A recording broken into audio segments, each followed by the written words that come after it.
क्या दानिश अली को बसपा से निलंबन करना मायावती को भारी पड़ेगा? क्या बसपा में हाशिए पर ही दानिश रहें?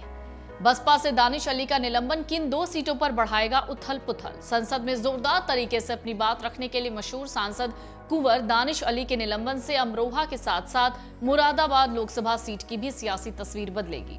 दानिश मुरादाबाद को अपना नया सियासी ठिकाना बना सकते हैं। ऐसा हुआ तो दोनों लोकसभा सीटों पर राजनीतिक उथल पुथल मचना तय है।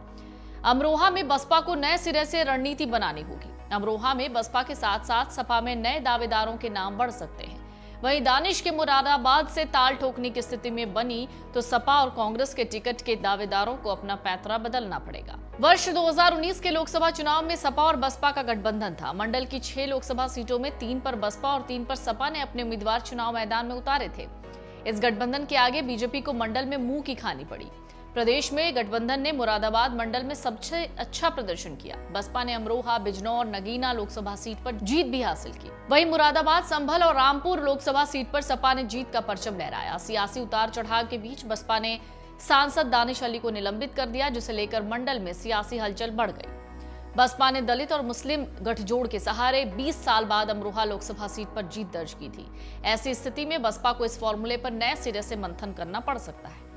साल 1999 के लोकसभा चुनाव में बसपा ने राशिद अल्वी को अमरोहा लोकसभा सीट से उम्मीदवार बनाया था। राशिद अल्वी के जरिए बसपा ने पहली बार अमरोहा सीट पर जीत दर्ज की थी। बाद में वो कांग्रेस में शामिल हो गए। 20 साल बाद 2019 में दानिश अली बसपा के टिकट पर सांसद बने। अभी तक सियासी चर्चाओं के मुताबिक वो भी राशिद अल्वी की राह पर चलकर कांग्रेस का दामन थाम सकते हैं। संसद में बीजेपी सांसद रमेश बिधूड़ी से विवाद के बाद कांग्रेस नेता राहुल गांधी से उनकी मुलाकात हुई थी। इसके बाद ही उनके कांग्रेस में शामिल होने की चर्चाएं शुरू हो गई थी। इन चर्चाओं ने दानिश के मुरादाबाद सीट से लोकसभा चुनाव लड़ने की सियासी हवा को जन्म दे दिया। ऐसे में अमरोहा और मुरादाबाद लोकसभा सीट पर सियासी उथल पुथल होना तय है। फिलहाल दोनों लोकसभा सीटों के दावेदारों की नजर दानिश के अगले कदम पर है। तो आइए अब हम आपको बताते हैं कैसे दानिश अली 68 दिन में बन गए थे सांसद। साल 2019 के लोकसभा चुनाव से पहले जनता दल एस छोड़कर बसपा में शामिल हुए कुंवर दानिश अली 68 दिन में सांसद बन गए। 16 मार्च 2019 को वो एचडी देवगौड़ा की पार्टी जनता दल सेक्युलर को छोड़कर बसपा में शामिल हुए।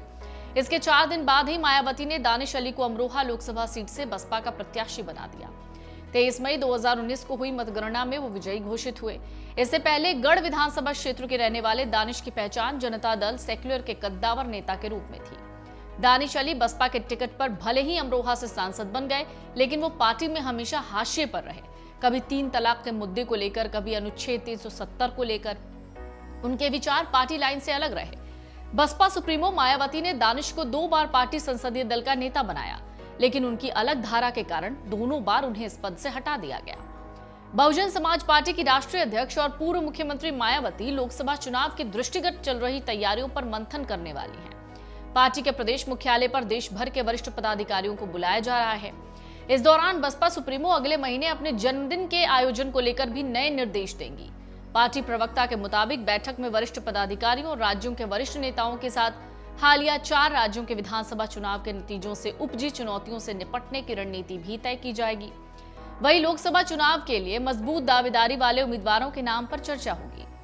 आपको बता दें, विधानसभा चुनाव के नतीजों को विचित्र और रहस्यमय बताते हुए बसपा सुप्रीमो ने देश भर के पदाधिकारियों को बैठक में बुलाया।